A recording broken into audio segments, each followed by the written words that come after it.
Hello everyone, this is Sean, and this is bonus footage for the final episode of the Wrath of Khan Enterprise refit, because the only thing I have to do now is put on these two little side decals for the docking hatches. So I'll cut them apart, soak them in the water, and we'll see how it goes. Actually, I realized when it comes to decals this small, you don't have to cut them apart. You can keep them on the same sheet and slide them off one by one as you soak that bigger section in the water.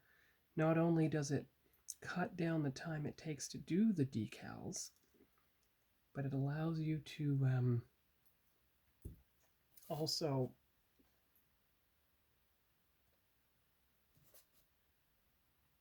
keep them together. But I am going to cut as close as I can to the border where they are on the sheet. There. Because you don't want them to take up too much room, because they have to fit. Oh dear, that's not showing much. 1 second here. They have to fit in between the letters on the hull. I don't know if you can see the letters on the hull.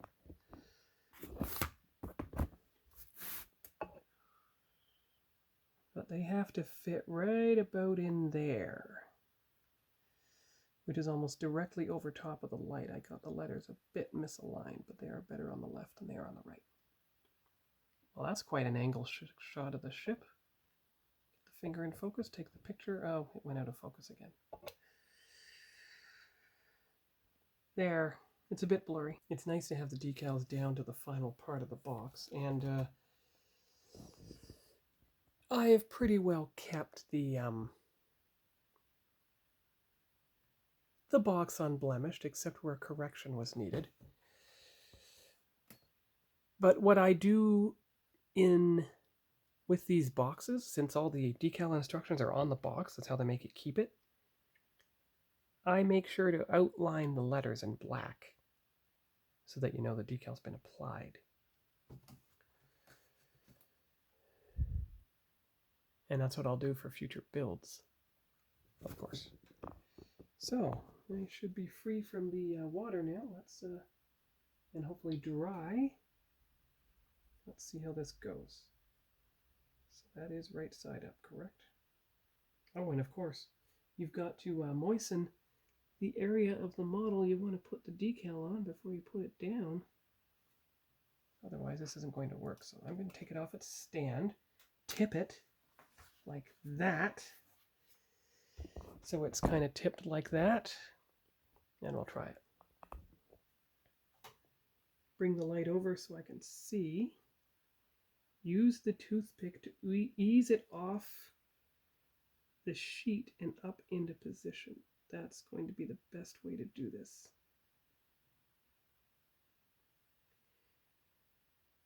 Now, did it work?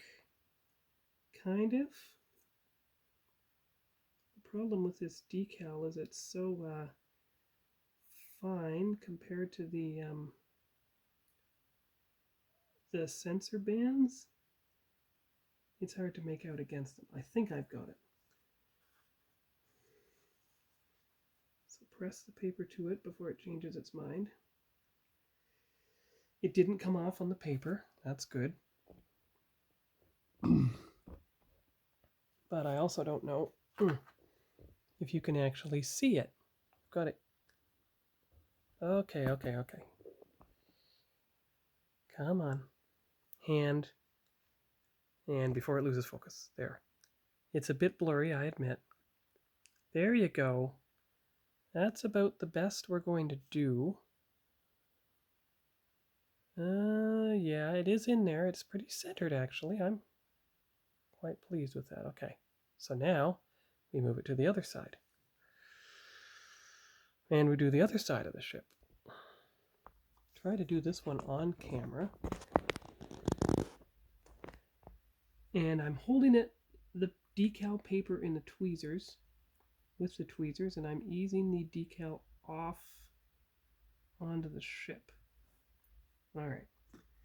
Now I'm going to use the magnifying glass. Bring the light right down and see if I can ease it into position. Oh yeah, because it is off position. So bear in mind if you can't see much.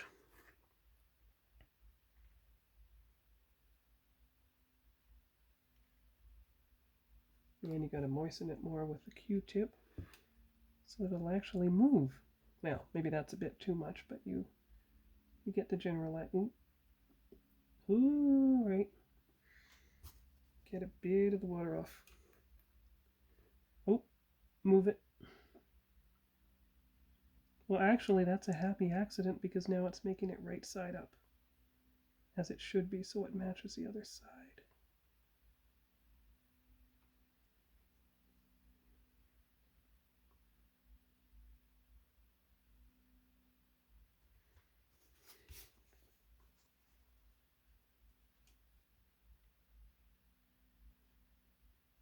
Oh, when it dried, it distorted its appearance slightly. Now I need to moisten it again to get it to move back into the proper position. Right there. Good. Good. Now I don't know if you can see through the camera and the magnifying glass. We're going to try to get that to work. Well, that's a bit blurry, but I think you can.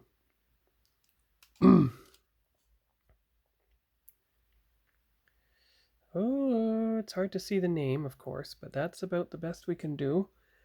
And of course, if we turn it around, we should be able to see the port side. Of course, I have to remember, angling it for the camera versus angling it for me are two entirely different things.